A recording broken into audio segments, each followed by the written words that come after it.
Blaze in Skyrim. Part 1. Dragonborn's Demise.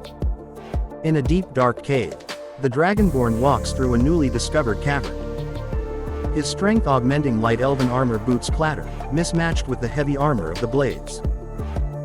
Looking around, he feels a presence as silence impresses on his senses. Then a creak from above grabs his attention as a giant spider drops into view shooting a projectile. The Dragonborn sidesteps, dodging, and then rushes forward. After a fierce trade of blows, the creature is near death as the Dragonborn rushes behind a pillar, avoiding another projectile attack. In his head as he hides, "Okay, this didn't work last time. I've trained so hard and grown enough in strength. It's gonna work this time." The Dragonborn sprints from cover, dodging a third shot. And fire rune, he thinks. He extends his left hand to cast the apprentice-level spell in the frost spider's path as it raises up to attack. "What? But he shouts as nothing happens, aiming too far to cast the explosive mine-like spell. The spider lands its attack deep in the master-level cave, sending the Dragonborn to Sovingar. Part 2. Blaze awakens. Blaze wakes as a 25-year-old man, the moment the previous Dragonborn's life is snuffed away, changing the balance. Looking around, he has no memory of his past life or who he used to be. He shifts his athletically built and muscular body as the hay he woke in rustles and crackles. He looks up at the castle in Whiterun close by as a guard walking his round spots him laying in the hay. Blaze sits up, seeing he is in a tunic and pants that fit just right as the man walks over with his hand on his sword hilt. The guard seems amused as he says, "Excuse me, sir, but who are you and what are you doing in there?" "I'm Blaze, new here, and I was sleeping off a long journey, sorry to have bothered you," he tells him. The guard pats him down, looking for weapons, and finds none. He then points over at a large set of stone stairs leading up to a huge wooden door, saying, "Well, it's all right, but you really should make yourself known to the castle. The main entrance is just over there." The guard smiles, walking off, and Blaze heads over to the stone stairs. As he gets halfway up, a thought crosses his mind. The door. There's suddenly a loud roar as a blood dragon bursts through the heavy doors of the castle. Blaze watches in horror as it lands at the bottom of the steps. A hideous-looking creature with a long slimy body and scales that look more like rotting skin than anything else. Its long bat-like wings create a violent wind as it roars. Its red eyes look at Blaze as it takes to the air and glides on the wind towards him. Turning, he runs up the stairs as it breathes flames. The stone steps erupt in fire as he makes it to the top and sprints to reach the open entryway into Whiterun's castle. He runs for his life as the fiery breath of the dragon continues to set parts of the castle alight. Finding an open archway, he runs into the small opening and down a flight of steps. As he descends the wood and stone stairs, he sees a guard with bright honey gold eyes, her short fiery red hair seeming to glow with a dim light of its own, noticeable even in the flickering torch lights. She shouts up the steps in his direction. "The Jarl will have all traitors executed." Blaze stops, raising his hands. Wait, I'm just a visitor. There's a dragon attacking the castle," he says. Just then, the light coming through the window carved into the wall behind vanishes. The dragon smashing a hole into the side of the castle with the force of a small meteor. On the steps within, Blaze and the woman with her 4 soldiers are enveloped in a burst of wind, dust and chunks of the castle. The hurricane force winds lifting Blaze off his feet, sending him down the stairs. The red-haired woman grabs him by the collar of his tunic, surrounding him in energy as she gently sets him down. "I wasn't talking to you," she says as the dragon's nearly elephant-sized head appears at the top of the battered steps, looking down at them. The bright light of the world blocked by its presence and choked by dust. Blaze readies himself to die as an orange glow builds between the beast's large teeth, lighting the hall with its deadly shade. The dragon's eyes an angry red. Flames start emanating from the cracks between its lips. Light and fluttery building to intense whistling jets that melt the walls. Blaze and all the soldiers stare frozen in terror as partial collapses of the castle trap them. No worries, visitor. I'm Jane.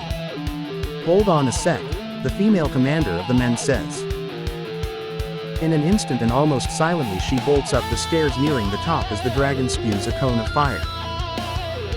Jane throws a punch as she vanishes into the broiling flames that seem to fold into themselves as if sucked away rapidly. A quick dense gust of wind clears the smoke and fire. Jane stands in the massive hole where the beast had been as its head is blasted away. Its body falls to the ground below, trailing smoke as Blaze stares up the steps at Jane, surrounded by sunlight pouring in as she turns and looks down at them. A white whirlwind of energy coming from outside and being absorbed into her body as she takes the dragon's soul. Part 3. The Kingdom's New Threat. Jane looks Blaze over as the new king of Whiterun comes into the room, stepping between Blaze and the Jarl. Noticing this, Blaze sits in a nearby stone chair, sighing as Jane relaxes slightly and the king begins to speak. What you saw in the courtyard was one of our problems. A dragon. Luckily it was an old one and it was a slow learner. We have had many incidents lately and we need all the help we can get. He pauses, as of why some of them have decided to turn on us after over 200 years of peace.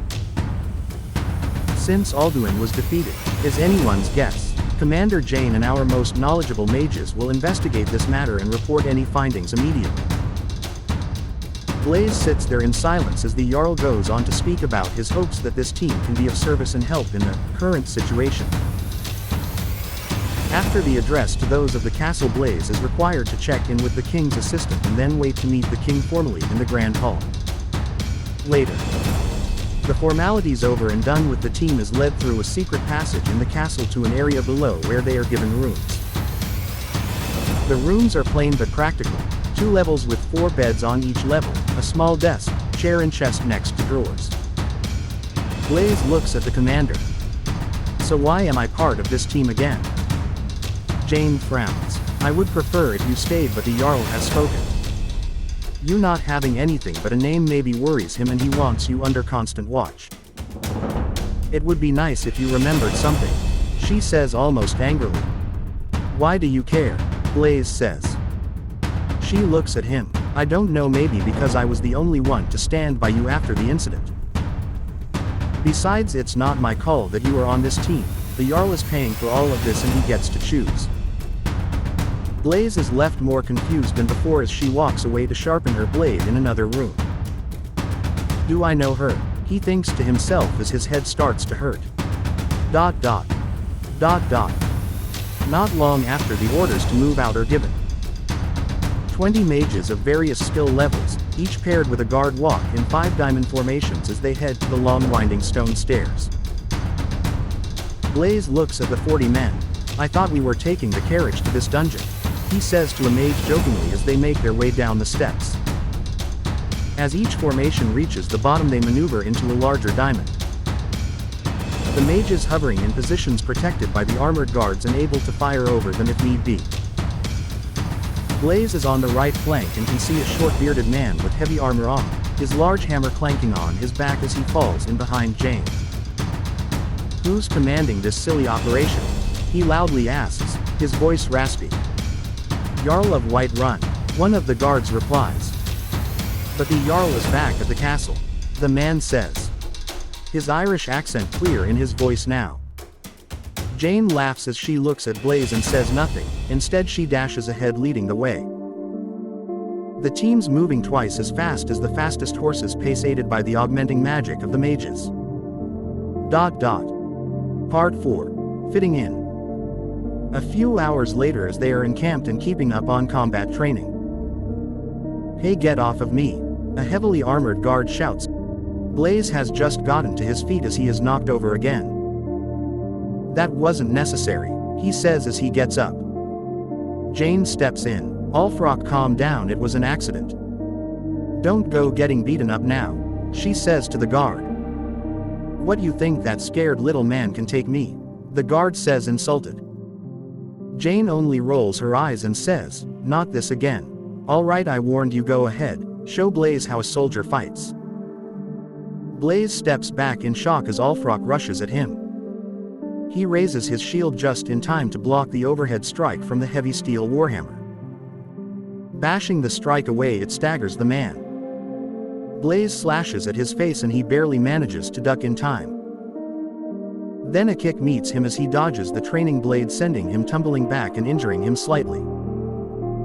"Ah, what the hell," he says as he throws his weapon down and charges at Blaze, who quickly raises his shield to block the bull rush tactic and gets pushed back several feet. As the guard pushes forward, Blaze plants his foot and uses his heavy metal shield to send the guard flying away. He hits the dirt hard and lay there motionless for a few seconds, and Blaze sighs, walking over to him. Jane chuckles, "Don't you think you overdid it?" Blaze scratches his head and replies, "What can I say? I didn't even know I could do that." As Alfrock begins to stand up, Jane slaps him upside his head. "What was that for?" he shouts. "For being an asshole to new recruits. You know that isn't how we do things," she says angrily. He glares at her but backs down. "Matt, he'll learn," the man says. Jane looks at Blaze. "That wasn't the point of today's training," she says more angrily and walks away. As everyone heads to rest that night, Blaze thinks about the day's events. Having grown a lot closer to the group in such a short time. Part 5. Infiltrating Skyhaven. The next day, Blaze, Jane and her 40 soldiers head towards Skyhaven, the temple where the dragon Alduin made his hideout before he was defeated by the previous Dragonborn 200 years ago. Skyhaven still standing after so long, the Blades having come out of hiding and made some minor changes.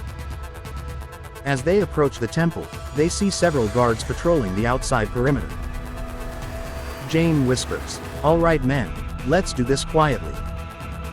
They slowly approach the temple gates and engage the guards in brief combat before the alarm can be raised as Blaze moves to a vantage point.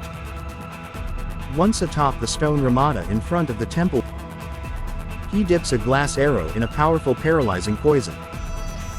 Looking at the temple as it sits between two high cliffs, he sees a blade guard on patrol walking a long loop around the open courtyard. He knocks the arrow and waits for the guard to reach the darkest area of the circle, then releases. The guard instantly collapses on the walkway, the magic-infused poison spreading instantaneously within the target. Jane stands behind him as he puts the bow on his back, and their group of 40 soldiers stealthily move towards the front entrance, the cold shadow of the mountain temple looming over them ominously. Jane hands Blaze a custom one-handed sword and pulls out her own. He nervously licks his lips and looks back at the soldiers. All faces look grim, some scared. "For the Emperor," one says in encouragement. Suddenly there is a shout from within the temple as the ground shakes from an explosion. The voices inside shout, screaming in terror, and the doors burst open, several Blades rushing out, running from something, frantically falling over each other. One of them screams out, "We need to get help before it's too," but he is cut off as a spear-like appendage impales him, yanking him inside a dark inky cloud-like energy filling the temple. Blaze and the soldiers fall back as something reaches out towards them. As one of the things rockets towards Blaze, Jane strikes at it with her enchanted ebony blade of fire. Swinging the blade as she runs a gloved finger along the edge, smearing poison, the sword crackles with purple fire. The blade makes contact and a burst of pressure craters the ground, throwing everyone to the dirt, Jane's attack failing to cut as it smashes the threat like a warhammer and the appendages withdraw. A second passes and a powerful roar can be heard from within the temple as its force blasts dirt and debris past them. They all look at each other and run for the stairs as the cliffs crack and the statues fall. Part 6. Revelation. Back at the castle, Jane bursts through the doors of the king's chamber, ripping them from the walls. "What the hell are you not telling me? What was that dark energy within Skyhaven?" she bellows. The king looks up from his map and turns around. "Jane, my dear, you were meant to wait outside while." "What was that sorcery?" she demands, cutting off the king. The king sighs, then solemnly says, "He calls himself Belzix, self-proclaimed king of demons. As to why he is here, I think you already know, don't you?" Jane's eyes widen in fear as his words sink in.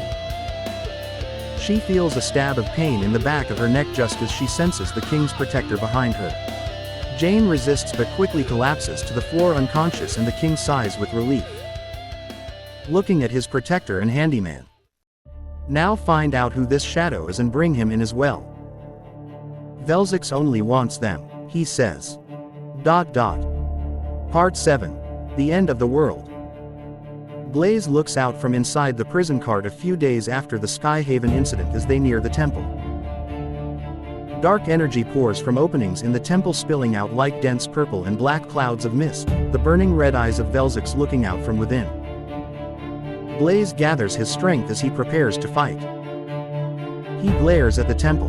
The Dragonborn is dead, so his special energy can't help. Hopefully that's not needed, he thinks, as Jane rots in the prisons beneath the temple and he himself waits to enter the Shadow Realm. The thing in the temple speaks and the ground trembles. Jarl of Whiterun, who are these pathetic mortals? They don't feel like Shadow is among them. The Jarl smiles at Velzix. We couldn't determine who Shadow is, so we brought anyone suspicious and or new in Whiterun. I figure he couldn't be far from his wife. Velzix laughs within the temple. Did he die recently and get reincarnated? He asks. Yes, but we haven't had any leads on him other than his wife Jane, says the king of Whiterun. Velzix laughs as the group of mortals enter his temple. An elf woman looks terrified, even the king looks concerned. The large body of Velzix the demon dragon takes up almost half the temple's interior as the Jarl lines up all the prisoners. 30 men stand shoulder to shoulder, bound by enchanted rope or shackles as Jane is escorted in. Velzix suddenly turns to smoke and takes a 7-foot-tall humanoid dragon appearance. As Blaze watches, Velzix walks over to the first in line and raises his fist to the man's chest. Flicking the man, his body is thrown violently across the massive space and he doesn't move at all. This goes on until he reaches Blaze. He looks up at Velzix as his cold shadow washes over him, the energy emanating from the demon raising the hair on his body. Velzix grabs his head and squeezes softly. Blaze's world goes dark as he is then punched across the room and out of the temple. After a few seconds he comes to seeing Velzix staring at him. You're awfully lucky for a human, or you must be him. Now die, he says as he raises his fist to crush his head.